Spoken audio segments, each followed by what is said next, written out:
राधे राधे। राधे जय श्री कृष्ण। हाँ, मेरा आपसे एक सवाल था कि जी, आजकल की युवा पीढ़ी थोड़ा बहुत प्रयत्न करती है। मुझे ही मान लो, मैं भी थोड़ा बहुत प्रयत्न करता हूँ किसी चीज़ में, अगर मैं असफल हो जाता हूँ तो मैं हार मान लेता हूँ कि अब मुझे ये काम नहीं करना चाहिए। तो हुँ। इसका कोई उपाय है?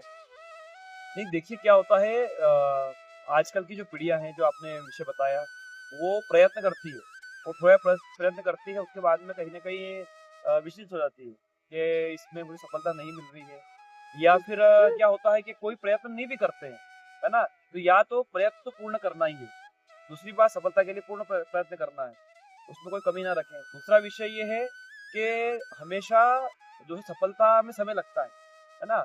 अपना जो है प्रयत्न करते रहो और जब सफलता मिलनी है, जैसे कई उदाहरण जितने भी लोग उपलब्धि को प्राप्त हुए हैं, सफल हुए हैं, उन्होंने बहुत प्रयत्न प्रयत्न किए हैं। अपने को डिसिप्लिन में रखो और कहा कि जो है जो व्यक्ति अपने आप को डिसिप्लिन में रखता है, मर्यादित होता है, वो सफल होता है और प्रयत्न करता है। तो इसी हाँ, विषय में हाँ जी। जैसे कि लोग बोलते हैं तो बड़े बड़े लोग बातें करते हैं, ऐसा कुछ होता नहीं। हुँ। तो ऐसा कोई पुराना भूतकाल में या बड़े बड़े नहीं, सोच रहे बिल्कुल है हैं? ना, उदाहरण जैसे मैं आपको बताऊँ रामचरितमानस का उदाहरण बहुत सुंदर उदाहरण है कि जो है जब जनकपुर में जाते हैं श्री राम अपने गुरु जी के साथ में, गुरु जी उनको लेकर के जाते हैं वशिष्ठ जी और वहाँ पर ये विषय बनता है कि जो है जनक जी वहाँ पर स्वयंवर रखते हैं। स्वयंवर के समय सभी राजकुमार आते हैं और वहाँ पर जब राजकुमार आते हैं तो राम जी अपने गुरु के साथ में वहाँ विराजमान रहते हैं और वहाँ पर एक विषय बनता है कि वहाँ धनुष यज्ञ रखा जाता है कि इस धनुष पे जो प्रतिष्ठा चढ़ाएगा वो जो है सीता जी से विवाह करेगा, है ना? क्योंकि सीता जी का इतना बल था कि जब सफाई कर रही थी माँ सीता, तो वहाँ पर जो है उन्होंने अपने हाथ से उठा लिया धनुष। जब जनक जी ने देखा कि ये इतना जो है मेरी पुत्री इतनी बलिष्ठ है ना? बल में इतनी परिपूर्ण है और जो है इन्होंने धनुष हाथ में उठा लिया, तो बोले जो इस पर प्रतिष्ठा चढ़ाएगा, उससे जो है मैं विवाह अपनी सीता का करूँगा। तो जो है यहाँ पर इस अनुसार उन्होंने जनकपुर में धनुष यज्ञ रखा। अब यहाँ पर क्या होता है कि जो है बड़ा सुंदर चौपाई मिलती है।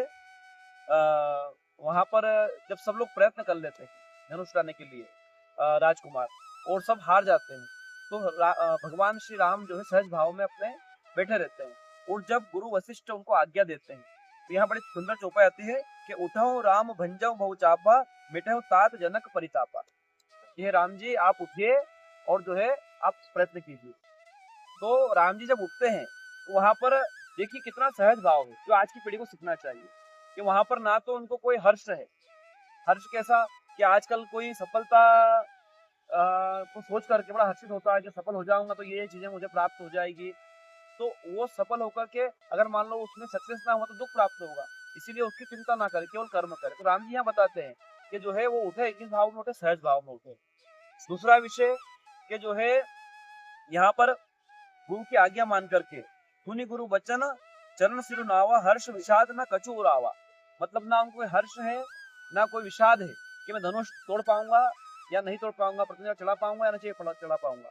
तो इस प्रकार से आज की पीढ़ी को होना, यहाँ से सीख मिलती है कि जो भी प्रयत्न करें उसमें हम पहले असफलता या असफलता का चिंतन ना करें, हम प्रयत्न करें और प्रयत्न करेंगे तो निश्चित सफलता मिलेगी।